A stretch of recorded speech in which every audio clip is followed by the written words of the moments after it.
Hello అండి, అందరికీ నమస్కారం. నేను మీ అన్నపూర్ణ. ఈ వీడియోలో నేను కొత్తకోడిలో మరొక ముఖ్యమైన ప్రాంతం అయినటువంటి అప్పర్ మధురా ఘాటి 9 రోజుల సోలాపురి మాతా ఉత్సవాల వీడియోని షేర్ చేస్తున్నాను. చూడండి. 9 రోజులు అమ్మవారిని 9 వివిధమైన అలంకారాల్లో చూడముచ్చటగా ఎంతో అందంగా అలంకరించి చాలా బాగా తయారు చేశారు. ఇంకో ఈయనే ఆ తయారు చేసిన అతను, ఆయన పేరు సుధాకర్. మొదటి రోజున అమ్మవారిని ఇలా తయారు చేసి అమ్మవారిని ఊరేగింపుగా వీధులంట అమ్మవారిని ఊరేగిస్తూ మేళతాళాలు డప్పులు వాయిద్యాల మధ్యలో అమ్మవారిని ఊరేగించి అమ్మవారిని ఆ ప్రాంతంలో ఉన్న అమ్మవారి ఆలయంలో స్థాపిస్తారు. ఇది రెండవ రోజు.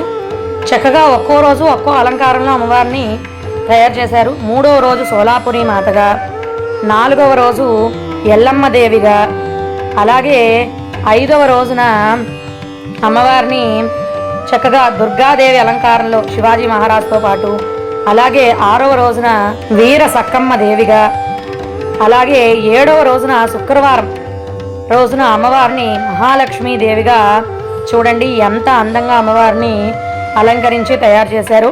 అదే శుక్రవారం నాడు అమ్మవారిని ధనలక్ష్మి రూపంగా అలంకారం చేసి ఆ అమ్మవారి దగ్గర ఎంతోమంది ముత్తైదువుల చేత చక్కగా కుంకుమార్చన కార్యక్రమాన్ని కూడా అక్కడి నిర్వాహకులు జరిపించడం జరిగింది. నియర్లీ ఒక 100 మంది ఆడవాళ్ళు సువాసినులు అక్కడ అమ్మవారి సన్నిధిలో ఆ లక్ష్మీదేవి అవతారానికి ముందర చక్కగా కుంకుమార్చనలు నిర్వహించడం జరిగింది. ఆ పూజ కూడా చాలా ఘనంగా జరిపించారు పురోహితుల వారు.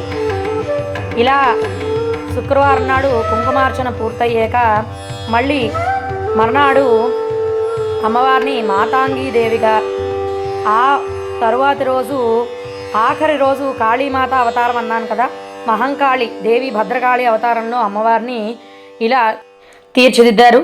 కాళీ అవతారం అంటేనే భీంకరంగా ఉంటుంది. ఆ భీంకరత్వం ఆ రూపులో తీసుకొచ్చినట్టుగా అమ్మవారిని చూపించారు.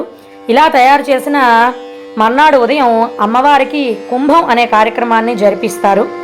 ఆ కుంభంలో 21 రకాలని అమ్మవారికి నివేదనగా సమర్పించి, అమ్మవారికి నివేదనగా సమర్పించాలనుకుంటున్న అన్నాన్ని ఇలా వేసి వాటి మీద ఈ తయారు చేసిన 21 రకాల పిండి వంటలని, వడలు, అరిసెలు, లడ్లు, అమ్మవారికి ఇష్టమైన అన్ని రకాల 21 రకాల పిండి వంటల్ని తయారు చేసి వాటి మీద హారతి వెలిగిస్తూ అమ్మవారి దండకం చదివి అమ్మవారికి నివేదిస్తారు. ఆ రోజు సాయంత్రమే అమ్మవారి అణుపు ఉత్సవం జరుగుతుంది. ఆ రోజు సాయంత్రానికి మళ్ళీ అమ్మవారిని కొత్తగా అందంగా ఎంతో బాగా అమ్మవారిని మళ్ళీ తయారు చేసి ఆ అమ్మవారిని చూడడానికి భక్త సంద్రం చూడండి ఎంతమంది భక్తులు విచ్చేస్తున్నారో. అలా అంతమంది భక్తుల మధ్యలో అమ్మవారికి అలంకారం అయిపోయాక అమ్మవారికి పూజాది కార్యక్రమాలన్నీ పూర్తి చేసి చూడండి అణుపునాడు అమ్మవారు ఎంత అందంగా కనబడుతున్నారో. ఇలా అమ్మవారిని తీర్చిదిద్ది అమ్మవారికి చేయాల్సిన కార్యక్రమాలన్నీ చేశాక అప్పుడు అమ్మవారికి ధూపం అన్నీ సమర్పించి అమ్మవారిని ఊరేగింపుకి ప్రారంభిస్తారన్నమాట.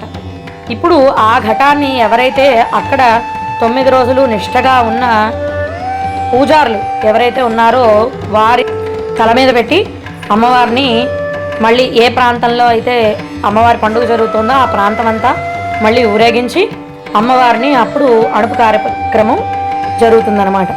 ఇలా అమ్మవారి 9 రోజుల ఉత్సవాలు వివిధ రూపాల్లో వివిధ అలంకరణలతో ఎంతో ఆహ్లాదకరంగా ఒక పండుగ వాతావరణంతో భక్త జనసందనంతో అమ్మవారి అప్పర్ మధురా ఘాటిలో కార్యక్రమం ఇంత బాగా జరిగింది.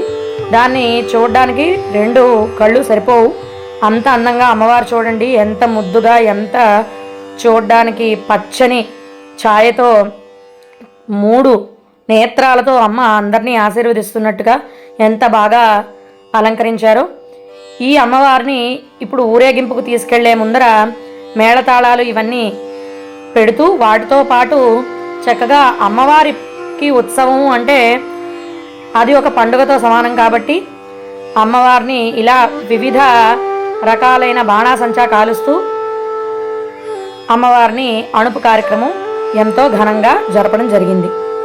ఈ వీడియోని మీ అందరూ చూడడానికి కూడా వీలుగా ఉంటుందనే నేను ఇలా లాంగ్ వీడియో రూపంలో మీ అందరికీ అమ్మవారి పండుగని షేర్ చేయడం జరిగింది. అమ్మవారు ఎంత పవర్ఫుల్లో అక్కడ పండుగ కూడా అంత బాగా, అంత ఆనందంగా, అంత సంతోషంగా చాలా బాగా జరిగింది. ఈ వీడియోని మీ అందరూ కూడా చూసి ఆ అమ్మ కృపకి పాత్రలు అయ్యి ఆ అమ్మ ఆశీర్వాదాలు మీ అందరూ కూడా పొంది మేమందరం ప్రత్యక్షంగా అనుభవించిన ఆనందాన్ని మీ అందరూ కూడా ఈ వీడియో రూపంలో చూస్తూ ఆనందిస్తారని కోరుకుంటూ, అలాగే ఇలాంటి ఇంకా ఎన్నో వీడియోసు నేను మీ ముందు ఉంచాలంటే నన్ను నా ఛానల్ని లైక్ చేసి, షేర్ చేసి, సబ్స్క్రైబ్ చేసి ఆ అమ్మ దయ పొందుతారని కోరుకుంటున్నాను. జై సోలాపురి మాతాకి జై, జై మాతాది. ఓం శ్రీమాత్రే నమః.